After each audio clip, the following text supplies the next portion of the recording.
Spinoza का दर्शन उनकी नीति शास्त्र की चर्चा किए बिना अधूरा है। यहाँ उनके कुछ सुंदर नीति वचन प्रस्तुत है। स्पिनोजा के अनुसार वास्तविक मनुष्य वह है जो बुद्धिमान है। बुद्धि के माध्यम से ही वास्तविक स्वतंत्रता की प्राप्ति होती है, जो मनुष्य को अपने विचारों और भावनाओं के प्रति जागरूक बनाती है।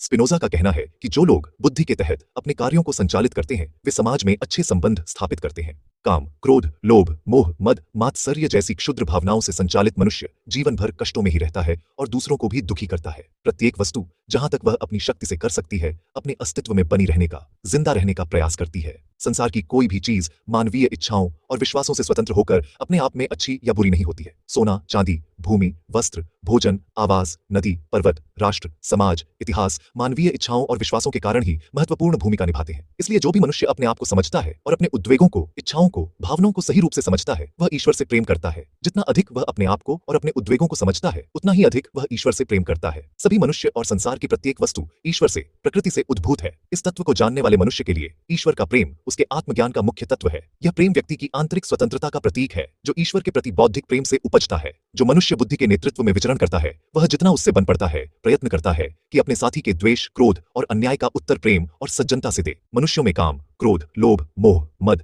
मात्सर्य, ईर्ष्या, स्वार्थ भावना या घृणा जैसे उद्वेगों को हल्का करने या रोकने की शक्ति के अभाव को ही स्पिनोजा दास्ता कहते हैं। क्योंकि जो मनुष्य इन उद्वेगों के सामने झुक जाता है उसे अपने ऊपर काबू नहीं है, अपितु वह इतनी सीमा तक भाग्य के हाथों में कठपुतली है कि वह अनेक बार उत्कृष्ट कर्तव्य को देखते हुए भी निकृष्ट कर्म को करने बाधित होता है। जो मनुष्य अपनी नुकसानों का बदला क्रोध, ईर्ष्या, द्वेष से लेना चाहता है वह सदा ही दुर्गति से जीवन व्यतीत करेगा। परंतु वह जो द्वेष को, घृणा को प्रेम के द्वारा हटाना चाहता है वह प्रसन्नता और विश्वास से संपन्न होकर जीवन संग्राम करता है। वह एक मनुष्य या कई मनुष्यों का साहसपूर्वक एक समान मुकाबला करता है और उसे भाग्य की सहायता की आवश्यकता नहीं होती। जब कोई मनुष्य द्वेष, क्रोध और अन्याय का सामना करता है तब यदि वह प्रेम और सज्जनता का उत्तर देता है तो वह समाज में एक उदाहरण स्थापित करता है। यहाँ वह योग्यता है जो व्यक्तियों को अपने भावनाओं पर नियंत्रण रखने और सही मार्ग में आगे बढ़ने की प्रेरणा देती है। इसलिए उद्वेगों पर नियंत्रण एवं प्रेम द्वारा उत्तर देने की क्षमता ही व्यक्ति की उच्चता को परिभाषित करती है। स्पिनोजा के अनुसार द्वेष का प्रतिकार केवल प्रेम के माध्यम से किया जा सकता है। इस प्रकार मनुष्य अपनी अंतरात्मा के प्रति सच्चा होता है और उसे भाग्य के रहमो कर्म की आवश्यकता नहीं होती। जिस हद तक मन वस्तुओं को अनिवार्य समझता है, उद्वेगों पर अधिकार प्राप्त कर लेता है या उनके अधीन कम होता है, जो इच्छा बुद्धि का परिणाम होती है वह अतीव या असंयमित नहीं हो सकती। मन का परम शुभ ईश्वर का ज्ञान है और मन का सर्वोत्तम सद्गुण ईश्वर को जानना है।